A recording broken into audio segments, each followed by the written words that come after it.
Welcome to the Sleep Season podcast, where we will take a dive into the dark side of Reddit. For today's tale, The Call of the Void. Have you ever found yourself at the top of a building with the irresistible urge to jump? Or perhaps you've been cutting vegetables and just wonder what would happen if you slit your own wrists? Maybe you simply wanted to swerve your car onto oncoming traffic just to see what would happen. These are the urges I've been fighting ever since I was a teenager. Despite this fact, you needn't worry, because I'm not depressed, nor am I suicidal. In fact, I always consider my life to be mostly decent. Apart from these bizarre tics, I had nothing too substantial to complain about. It's just the instinctual need to control your own destiny, even if the only thing left in your control is your own death. I'm sure some of you have felt it already. It's a quite common phenomenon named the Call of the Void. It's nothing to be ashamed of. Most of us have these thoughts from one time to another, regardless of our mental state. However, most of us never actually answer that call. Most of us. A few days ago, I finally succumbed to the desperate need to control my own end. And while I didn't exactly experience what is typically considered death, I was able to see what existed beyond the void. I wish I would have just died instead. It all happened in early morning hours. I was hiking with a couple of friends up a mountain, seeing as we all had the day off work. We figured we might as well do something mildly healthy. We reached the top within a few hours, and the view that greeted us was breathtaking. Being the prick that I am, and much to the dismay of my friends, I sat myself on the edge with my feet dangling off the cliffside. As I sat on the edge, I once again felt that sudden pull towards the void, an incessant call to just find the truth, to jump and finally be at peace with myself like 1,000 times before. I felt something dark within me, something evil that existed just beyond the reach of my conscious mind. With little to no hesitation, I jumped. It wasn't a conscious thought, but merely an instinct, pulling me towards my own demise.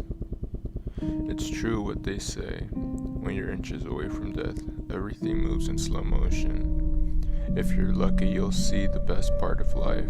First kiss, driving a newly purchased car, the sight of a beautiful sunset. Unfortunately, all I saw was the ocean of student debt, and countless hours of procrastination spent browsing the internet. Other than the obvious, there were a few funny thoughts running through my head as I rapidly accelerated towards the ground. Did I delete my browser history? Would my dog understand what I left? Would I be missed? Then I hit the ground. Death came in an instant, one that seemed like an eternity. I felt my bones break against the force of the fall. I felt my internal organs crush to an undefinable mesh, and my blood escaping my body from all available orifices. It was honestly disgusting. After death, I saw no light, no sense of peace to let me know I was finally safe. All that existed was the void, everlasting empty darkness that I floated through, feeling nothing but regret that I jumped off that damned mountain.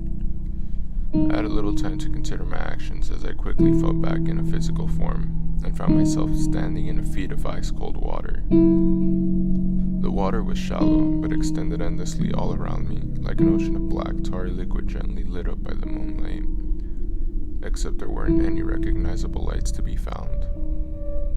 Everything just illuminated on its own, barely enough to make out my surroundings, but enough to get around.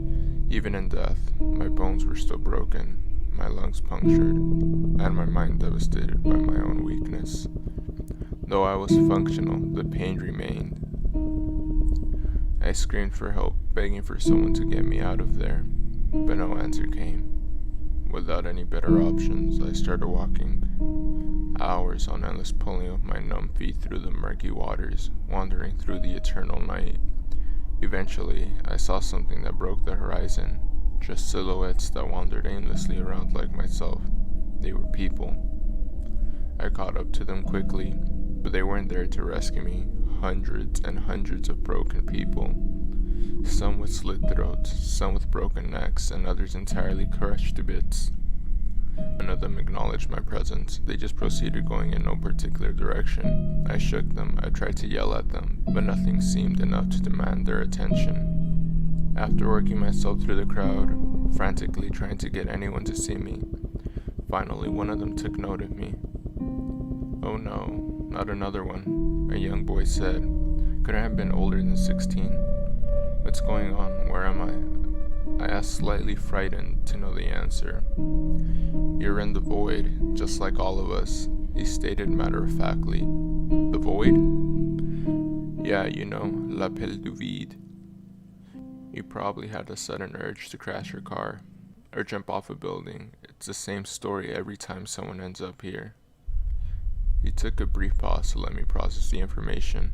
"So what year are you from?" he asked. "Excuse me?" "The year. How long ago did you die?" 2019. Why?" 2019. Holy shit.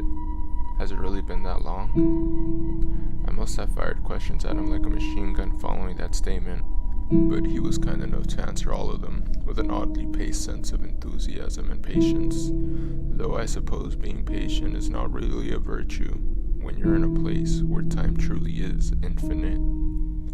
He introduced himself as Leonard. Like me, he had felt the call of the void, or l'appel du vide, as he so affectionately called it. After some hesitation, he pulled up his shirt to reveal a completely crushed chest. Apparently, he'd been learning how to drive, happy to finally have some freedom in his life, when he suddenly decided to crash into a tree.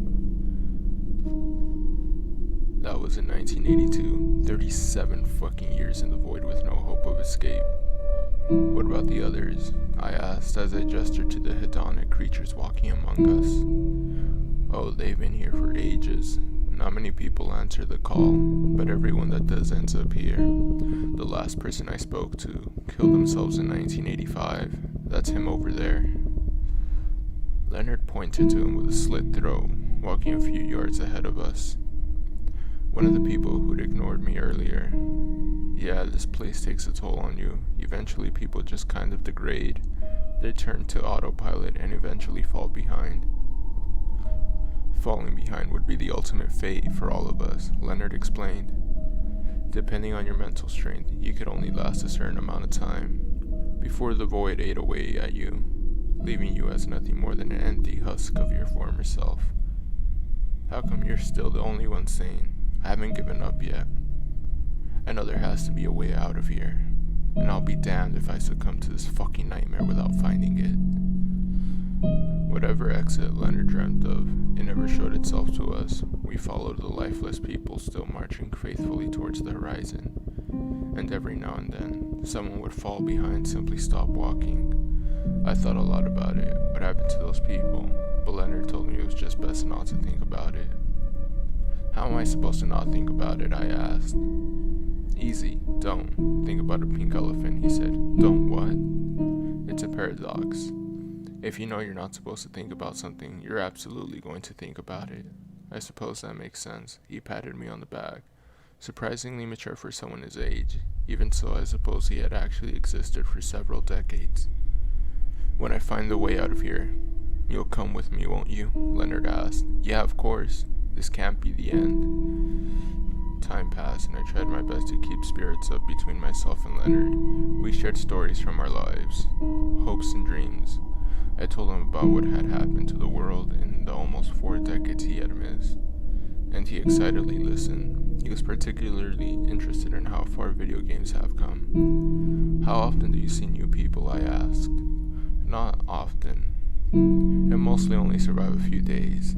I think you have to be in a pretty bad state of mind to actually answer the call of the void. Not like us, mind you." He said keeping time was an impossible feat there.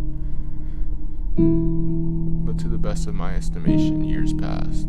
Every now and then, another unfortunate soul answered the call and joined our march, only to fall behind a few days, entirely skipping the autopilot phase. Our talks weren't enough, and Leonard slowly started becoming more tired. less talkative, he started saying that he just wanted to keep walking without focusing on anything else. Before I could find a way to stop it, he had turned himself into one of the others. He stopped interacting with me completely, and he didn't even acknowledge my existence. Time had taken its toll, and it had taken him with it. While he was still marching alongside us, there was nothing left inside his soul. I spent the next part of the eternity on my own, desperately begging not to lose myself in the void like so many others had before me. For each march across the horizon, more people started dropping out from our march, left behind to fade into the background, and when time came, Leonard stopped walking as well. I tried so damned hard to drag him with me, but I had become weak, and nothing I could do would save him. I hated myself, but had no will to fight back anymore.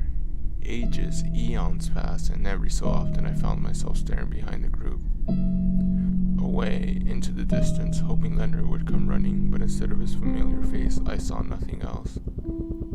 A light suddenly glaring a couple miles behind the march. It was magical, mystical, horrifying. 1,000 different emotions built up inside me. I was utterly terrified, but I knew it would be my best bet to walk towards the light. I yelled, tried my best to get the others' attention, but they ignored me, as they always had, and without any other choice, I ran towards the light on my own. The light shined before me, growing in intensity for each passing step, and long before I could reach it, the light all but blinded me. Within seconds, my bones stopped hurting. I could finally breathe normally again. And as sudden as it had started, I found myself sitting on the edge of a cliff with my friends, yelling for me to back away. Only seconds had passed since that fateful day when I answered the call. I was alive again. I stumbled to my feet and quickly stepped back in shock. Without hesitating, I embraced both my long-lost friends. For them, only a moment had elapsed, so my misplaced moment of affection slightly confused them. We spent a couple of hours on the mountain together, with me just staring into the beautifully lit up horizon, being warmed by a sun I so dearly missed. And then we went home. A few days went by, and I started to wonder if it all had been real, despite spending an eternity in the void. It seemed so fantastically distant, but the memory of Leonard lingered on my mind.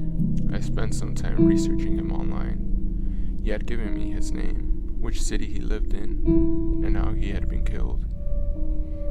All that combined was enough to dig up some newspaper cutout posted online as a memory.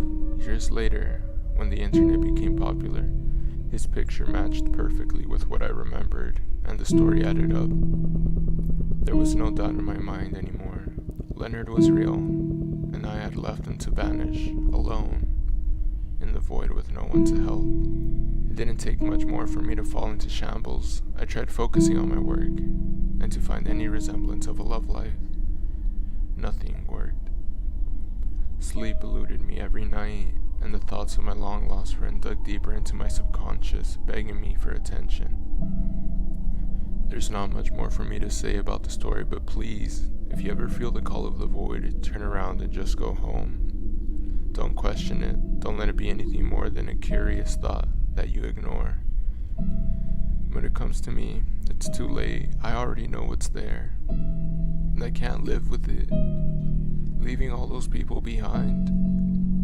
If you ever hear from me again, just know that I went back to save my friend, and that I tried my best to do the right thing.